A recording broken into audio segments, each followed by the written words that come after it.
तर तुम्ही आता त्या फेजमध्ये आहात, जिथे तुम्हाला कळत नाहीये, की मी कोणती टार्गेट एक्झाम ठेवू किंवा कोणत्या डिपार्टमेंटचे एक्झाम मला द्यायला पाहिजे. माझ्या एलिजिबिलिटीनुसार कोणत्या डिपार्टमेंटच्या व्हॅकन्सी निघतात. तर हा व्हिडिओ तुम्हाला बघायलाच पाहिजे. मी या व्हिडिओमध्ये सांगणार आहे, की मी माझी टार्गेट एक्झाम कशी ठरवली, मी कोणकोणत्या डिपार्टमेंटच्या एक्झाम दिल्या आणि त्यात मला काय अनुभव आले, मी काय चुका केल्या. तर व्हिडिओ शेवटपर्यंत नक्की बघा. नमस्कार मंडळी, welcome back to my channel my self Shivani. तर मी सर्वात आधी टार्गेट एक्झाम ठरवलेलीच नव्हती. ही माझी पहिली चूक होती. कारण मी काय करायचे, माझ्या एलिजिबिलिटीनुसार ज्या व्हॅकन्सी निघाल्या, त्या मी भरत सुटायचे. त्या व्हॅकन्सीला मी अप्लाय करायचे, फीस भरायची आणि पेपरला जायचं. दुसरं काहीही केलं नाही. कुठल्याच डिपार्टमेंटचं मी सिलेबस काढला नाही. मी अभ्यास सुरू केला नाही किंवा अ, काही एक्झाम्सचे सिलेबस बघितले, पण ते पूर्ण केले नाही.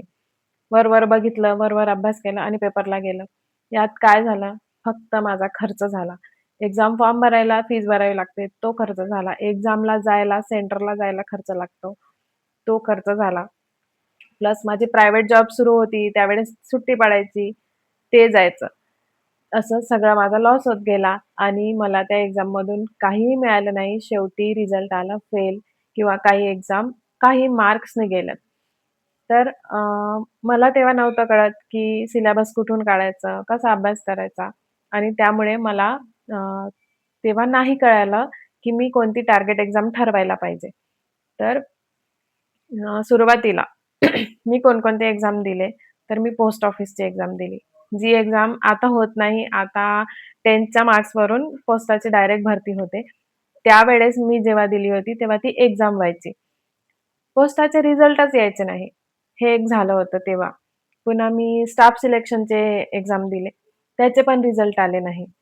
काही एक्झाम्सचे रिझल्ट आलेही असतील तर मला माहिती झालं नाही. कारण ती माझी टार्गेट एक्झाम नव्हती. त्याच्यामुळे मी बघायचे नाही, की एक्झाम दिल्यानंतर त्याचे रिझल्टचं नोटिफिकेशन कुठे येतात किंवा आपल्याला साइटवर जाऊन चेक करावं लागतं, हेही मला तेव्हा कळत नव्हतं. मी एम-पी-एस-सीचं सुद्धा एक्झाम दिली. एम-पी-एस-सीचं प्रॉपर बुक घेऊन मी प्रिपरेशन करून एक्झाम दिली. पण ते मला जमलं नाही कारण त्यात वेळ खूप कमी असतो आणि पूर्ण पेपर मराठीत होता. मला असं वाटलेलं, की तिथे ऑप्शन असेल, की मराठी आणि इंग्लिश असं ऑप्शन असेल पेपरमध्ये, पण तसं काही नव्हतं. पूर्ण पेपर मराठीत होतं आणि ऑफलाईन होतं. तर माझी स्पीड पण नव्हती तेवढी. अशा भरपूर गोष्टी होत्या, ज्या मला तेव्हा कळायच्या नाही आणि मी फक्त एक्झाम द्यायला जायचे. तर त्या चुका तुम्ही करू नका. मी पुन्हा कोणकोणते एक्झाम दिले, तर मी आय-बी-पी-एस क्लर्क, एस-बी-आय क्लर्क, पुन्हा अ, आर-आर-बी, ए-एल-पी, आर-आर-बी टेक्निशियन, पुणे मेट्रो अशा भरपूर एक्झाम्स मी दिलेल्या आहेत. तर मी शेवटी टार्गेट एक्झाम कशी ठरवली?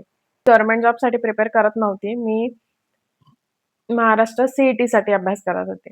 जी मी दिलेली पण नव्हती. मी फक्त अभ्यास करत होते, की बघू आपण सिलेबस कसा आहे. सिलेबस आधी कंप्लीट करू. मग पुढच्या वर्षी आपण सी-ई-टीची एक्झाम देऊ एम-बी-एच्या ॲडमिशनसाठी असा विचार करून मी सी-ई-टी सी-ई-टीचं प्रिपरेशन करत होते. तर त्यात माझ्या असं लक्षात आलं, की मला जे डाउट यायचे मी YouTubeवर सर्च करायचे आणि YouTubeचे व्हिडिओ बघायचे. तर मला असं समजलं, की YouTubeचे व्हिडिओ हे बँकिंगचे एक्झाम टार्गेट करून शिकवतायत. कारण ते व्हिडिओमध्ये सांगतात, की या बँकेच्या एक्झाममध्ये हा क्वेशन आला होता वगैरे. तर तेव्हा मला असं जाणवलं, की आपल्याला मॅथ जमतंय, रिझनिंग जमतंय, इंग्लिश पण जमतंय, तर आपण बँकेचे एक्झाम देऊ शकतो. म्हणून मी आय-बी-पी-एस क्लर्क, एस-बी-आय क्लर्क हे एक्झाम देणं सुरू केलं. ते एक्झाम माझे 0.25, 0.75 अशा मार्क्सनी राहायचे. जे क्रॅक नाही झाले. त्या एक्झाम मी 2 वर्ष दिल्या. त्यानंतर एम-एस-सी-बीची व्हॅकन्सी आली. त्या एक्झाम पण मी दिल्या. तेव्हा मला असं टार्गेट होतं, की मॅथ, रिझनिंग आपल्याला चांगलं जमतंय आणि आपलं मेन कोर आहे जो इलेक्ट्रिकल आहे.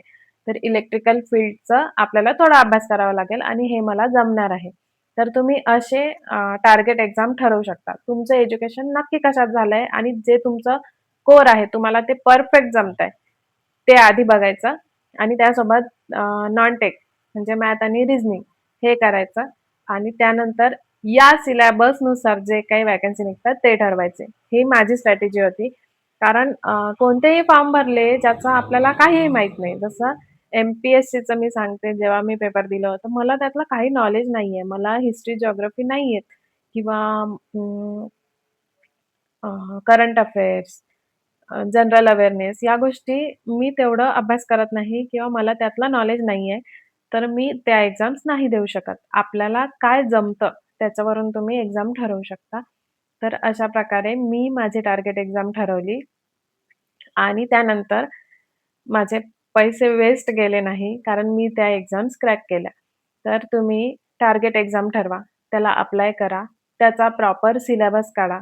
सिलेबस काढल्यानंतर टाईम टेबल ठरवा, की माझं एवढं सिलेबस 3 महिन्यात कंप्लीट झालं पाहिजे. भलेही तुमचं एक्झाम कधीही असू द्या, एक्झाम 6 महिन्यांनी होईल, वर्षभराने होईल, दीड वर्षांनी होईल, 2 वर्षांनी पण होईल. पण तुम्ही 3 महिन्याचा टार्गेट करा, की हा सिलेबस माझा 3 महिन्यात कंप्लीट झाला पाहिजे त्या टाईम टेबलनुसार. जर एखाद दिवस मागे-पुढे झाला, दुसऱ्या दिवशी थोडा एक्स्ट्रा करा, पण 3 महिन्यात ते कंप्लीट करा. त्यात नॉन टेकची प्रॅक्टिस करा. मॅथ आणि रिझनिंग नुसतं वाचून होत नाही. त्याला प्रॅक्टिसची आवश्यकता असते, स्पीडची आवश्यकता असते. त्याच्यामुळे ते करा आणि त्यानुसार तुम्ही एक्झाम द्या. नक्कीच तुम्ही सक्सेसफुल व्हाल आणि ते एक्झाम क्रॅक कराल, अशी माझी अपेक्षा आहे. तुम्ही कोणती टार्गेट एक्झाम करताय मला कमेंटमध्ये सांगा आणि व्हिडिओ यायला थोडा गॅप झाला, थोडा बिझी शेड्यूल होता, पण पुढे व्हिडिओ नक्की येतील. तर असेच व्हिडिओ बघण्यासाठी चॅनलला सबस्क्राईब करून ठेवा, नोटिफिकेशन ऑन करून ठेवा, म्हणजे तुम्हाला कळेल मी कधी व्हिडिओ अपलोड केलाय. भेटूया पुढच्या व्हिडिओमध्ये. शेवटपर्यंत व्हिडिओ बघितला त्यासाठी थँक बाय.